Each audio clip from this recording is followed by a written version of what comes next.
Kita telah terhubung dengan Treasury Research Analyst BNI Puguh Andik Prasetyo. Terima kasih Pak Puguh telah bergabung bersama kami. Pak Puguh, ini kalau kita lihat Indonesia mengalami deflasi pada bulan Juni kemarin. Ini berapa besar sih tentunya pengaruhnya ini terhadap rupiah, Pak Puguh? Ya, baik.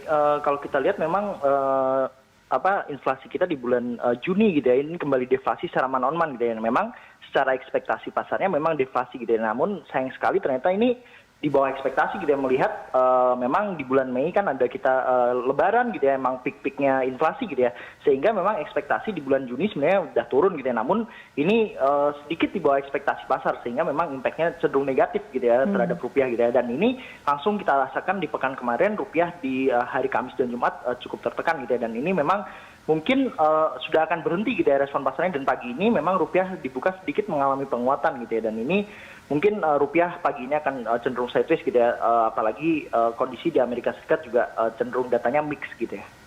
Baik, ini ada kekhawatiran investor terkait dengan COVID-19 dan bagaimana Anda juga melihat terkait dengan PPKM darurat ini mempengaruhi rupiah?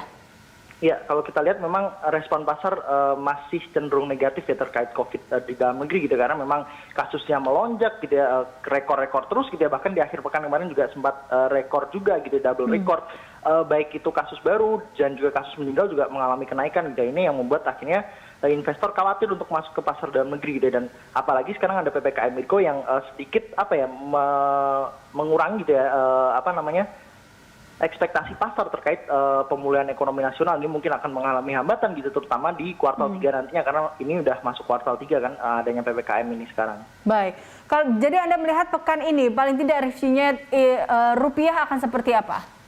Ya, mungkin kalau kita lihat di awal pekan rupiah mungkin akan bergerak sangat sideways sekali gitu ya. Satu, mengingat kondisi corona kita juga belum membaik gitu ya. Namun di satu sisi lain kalau kita lihat akhir pekan lalu gitu ya, meskipun non-farm payroll Amerika Serikat ternyata di atas ekspektasi gitu ya.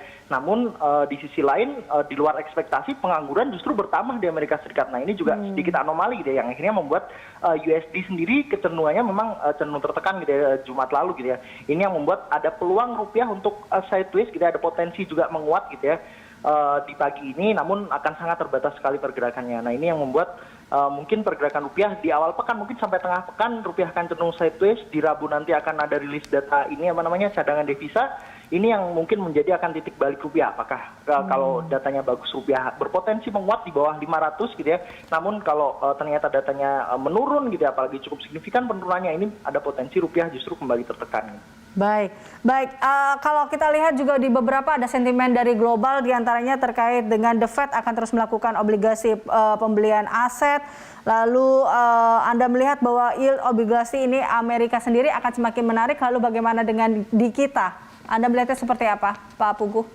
Ya, mungkin kalau kita bicara kebijakan Fed gitu ya, ini sedikit meredam kekhawatiran pasar gitu ya, meskipun di dalam kubu Fed sendiri dari berbagai pihak juga sebenarnya udah ada tekanan gitu ya untuk mengurangi pembelian surat berharga perlahan-lahan mulai dari tahun ini. Namun secara keseluruhan Fed memang untuk sementara masih akan dengan porsinya gitu 200 miliar US dollar gitu ya per hari gitu ya pembeliannya. Ini memang cukup positif ke pasar obligasi Amerika Serikat. Sedangkan ini juga sebenarnya impact-nya akan cukup positif juga ke dalam negeri, karena melihat yield dari obligasi dalam negeri ini cukup tinggi kalau kita berkaca dari yield gitu ya.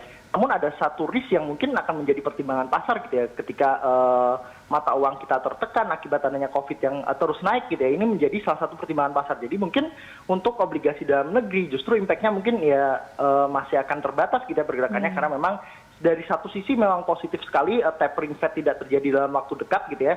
Namun di satu sisi lainnya dari dalam negeri ada kasus COVID yang cenderung melonjak. Ini membuat investor akan ragu gitu ya untuk masuk ke dalam aset-aset dalam negeri.